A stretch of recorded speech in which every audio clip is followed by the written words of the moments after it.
hoping for a build whatever you want challenge for the finale. So we had been brainstorming quite a bit beforehand, coming up with our idea, our story, as that's such a key part.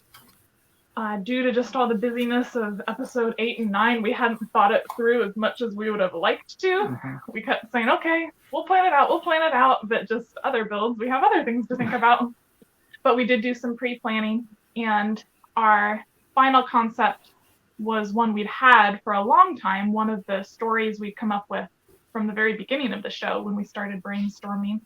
And that was one of really showing a protective love of those who can't defend themselves, of the innocent, and to put it in the epic mythological category gave us a lot of opportunity with color and just beauty. So you had definitely given some thought then to if they give us free reign, here's kind of the direction we want to go, and here's a build that we think we can pull off.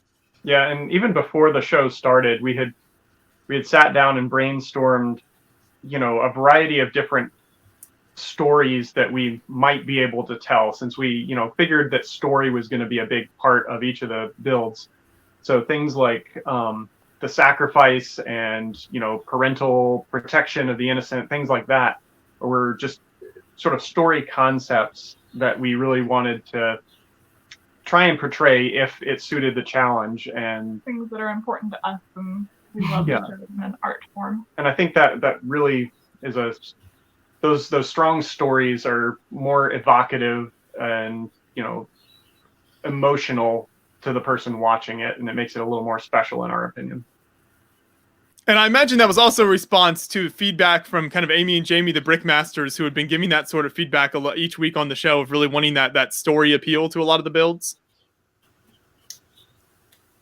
Yeah, I'd say so. So even beforehand, we just love stories and telling stories, trying to communicate them. So that was something on our minds already. So if you can explain a little bit, so they kind of showed Tyler on the show, your struggle with building the moving factor of the build and kind of how that came together. But I know the big gray kind of your castle tower portion, that just kind of was complete by the time they started showing your build. So talk a little bit about that portion of the build, because that certainly gives the height to it and really makes a lot of it stand out. What was the build approach to the kind of the castle tower part of the build? Yeah, we you want to talk about this? Basically, I don't think I'm going to take this in a slightly different direction. A lot of people, from what I've read, seem to think that I'm the builder and Amy's just there to look gorgeous, which she does. But most of the bulk of our builds was done by Amy.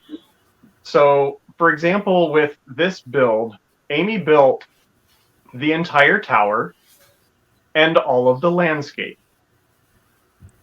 She built all the trees. I built like the bridge and a couple little details, and I built those characters. And that's pretty much all I contributed. So I think the breakdown of how we divided up the builds that we did was kind of crucial in how we were able to accomplish stuff.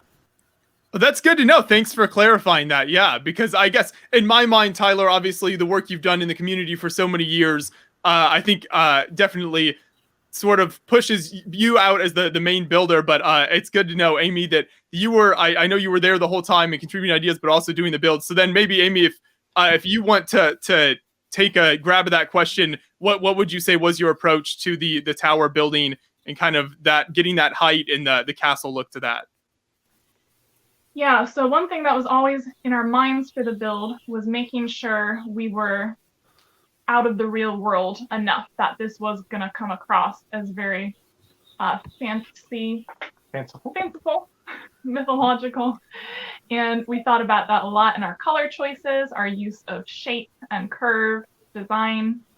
So when it came to that tower, for a long time we were playing around with, should it be a gray tower? Like, boring, traditional stone, yeah, but should we do something else? We considered a white tower at one time, but we didn't want to take away from the focal point of the white on the griffin on top. We stayed away from that.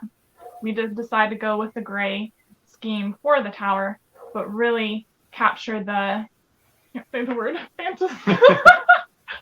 Do something a little less traditional with the tower. So we've got tried to give it a little bit more elegant curves and I guess you could say more like elvish or Nordic shaping and style to it. From the kind of octagonal sides and those long sloping brown pieces to make the illusion of curves.